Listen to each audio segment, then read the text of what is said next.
I was house sitting for my grandma for the weekend while she went to Florida with some of her church friends. I slept in the guest bedroom next to hers, the room with two twin beds my brother and he used for sleepovers. I took the bed by the window. Before climbing in, I checked every door and locked them. It was early. I didn't actually fall asleep right away. There wasn't much to do at Grandma's, so I scrolled on my phone for a while, videos, messages, the usual. Then I started hearing something, a voice outside. A woman saying, "Hello," like someone testing the house. I left the bedroom and crept toward the front of the house, moving slow so I could listen. The voice repeated every 10 seconds or so. It sounded like it was coming from the porch.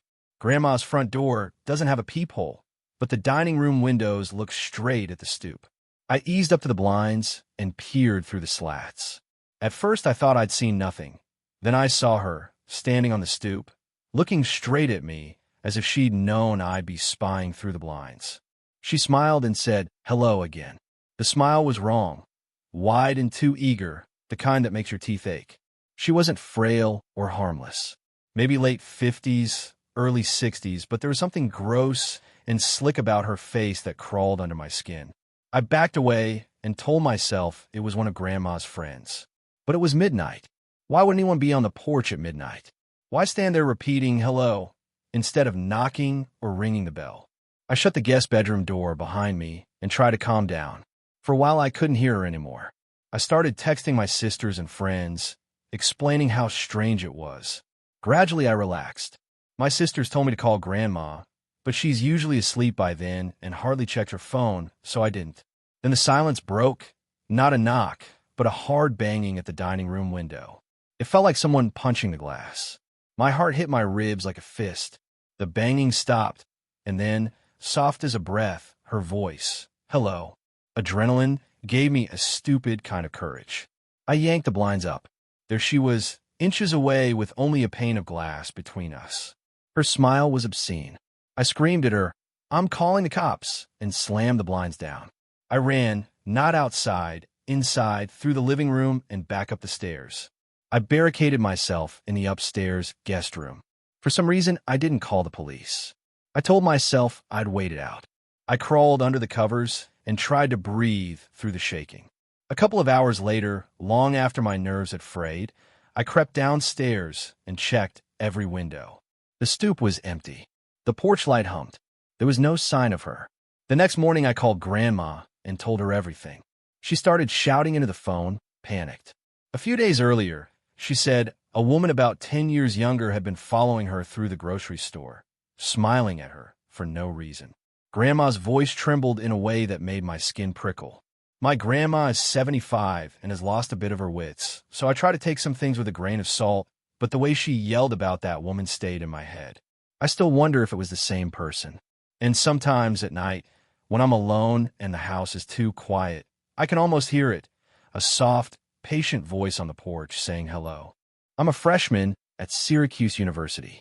Campus isn't exactly the safest place, and I'd just come out of a breakup with my first girlfriend, so I'd started swiping again on Hinge. That's where I matched with a blonde girl named Stephanie. She said she went to Syracuse too. We liked the same books, the same movies, even the same dumb jokes. I suggested a movie date. She said yes and told me to meet her at a specific corner near campus. She'd pick me up. Around 9, I waited on the corner of a quiet neighborhood block. She asked me to share my location, so I did. A few minutes later, a car turned down the street and eased up to where I was standing. The window rolled down. It wasn't Stephanie. It was some older man, gray hair, a little too friendly. "What are you doing out here alone?" he said. It felt weird. I said I was waiting for Stephanie. He asked if I was waiting for her, nodded, and then said he was her father. He told me to hop in. He'd drive me to her. I looked him over. He looked older than I expected for a father, maybe late 50s, early 60s. I'm not dumb about sketchy situations, so I asked, "Why didn't you tell me you were picking me up?" He said he didn't trust random guys meeting his daughter, wanted to meet me first. That sounded like a lie. I didn't say anything else. I started walking away from his car. He called after me, hey, sounding surprised I was just walking off. I've heard too many kidnapping stories. I'm not waiting to find out where that one goes. I kept walking, breathing a little easier when his car moved and turned left out of sight. I relaxed for a second. At the next corner, I nearly froze. The same car was parked on the side of the road, lights off. It was half hidden, windows dark. I tried to peek in without making it obvious, but the glass was tinted. I didn't want to freak out, so I kept walking. Then I got a text from Stephanie. "Why didn't you get in the car with my dad?" I ignored it. I kept looking back. The car didn't move. When I hit an intersection, I bolted toward campus, full sprint. I didn't see him follow. I made it back, gasping, to campus and started toward my dorm. I thought I heard footsteps behind me, small, heavy steps. Maybe I was being paranoid. Then something sharp and telltale. The crunch of broken glass kicked by someone's shoe. I knew then I was being tailed. I ducked behind a van, heart thudding, and listened. The footsteps were a few cars away. I remembered I'd never stopped sharing my location with Stephanie. I checked my phone, and, my location was still visible to whoever was on the other end. Between two parked cars across from me, that old man appeared. He yelled something I couldn't make out at first. It sounded like, "Come back, and I'll take you to her." He had to have been in his 60s. There was no way he could catch me if I ran, but I didn't wait to test that. I bolted, losing him easily in the scramble back to my dorm. My roommate wasn't there, so I had no one to tell. When I finally crashed on my bed, my phone buzzed again. The text was from a number that had posed as Stephanie. It said, "You're a little piece of... You're lucky you got away. I would have strangled your ugly ass." I kept the screenshot. I replied, short and furious. "Thanks for the threat. This is going to the police." Then I blocked the number. I still have the conversation saved. I plan to go to the police with it eventually. I hope they can do something. Until then, every time I wait on a corner or share my location, I think about the car in the dark and that man who said he was her father. I think about how easy it was to almost get in and how close something far worse could have been. When I was 18, I worked part-time as a janitor at my high school over the summer. Shifts varied, sometimes days, sometimes nights, anywhere from 9 a.m. to midnight, depending on how much cash I needed. Often I ended up locking the building when the older janitors left. This was before the school had cameras in every hallway. One night, my supervisor, Tom, had to leave early, which meant I'd finish the shift alone and lock up. He told me to text if I needed anything, like he always did, and then he left. I actually like being left alone. Usually I do a half hour of work, slack on my phone, and still get paid for the full shift. I definitely pushed my luck. Before he left, Tom asked me to bring the extra folding chairs from the gym assembly down to the basement storage. Easy job. I figured I'd haul them and go home.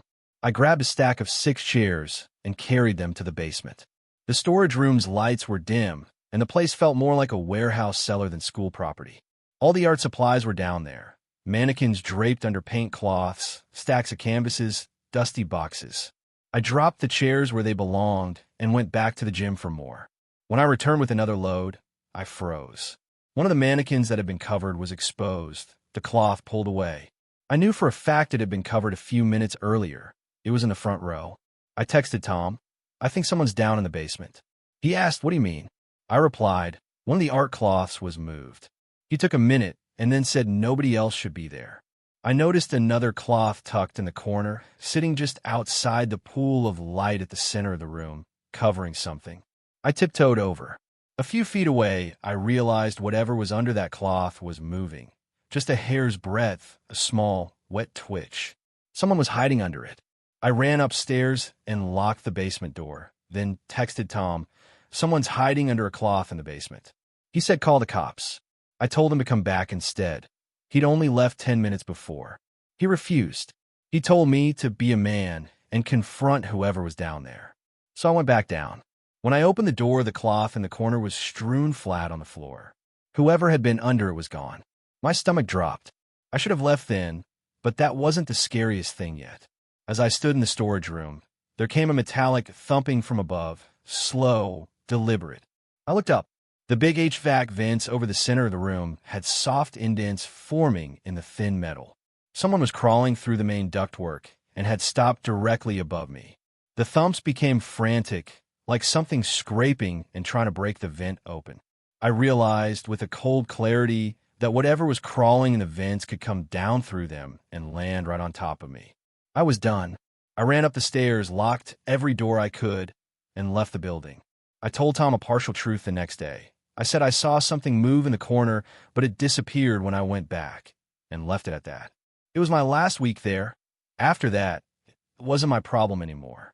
But sometimes, late at night, I picture those indents forming in the metal above me and hear the slow, metallic thumps again, and I remember how small and exposed the basement felt beneath the vents.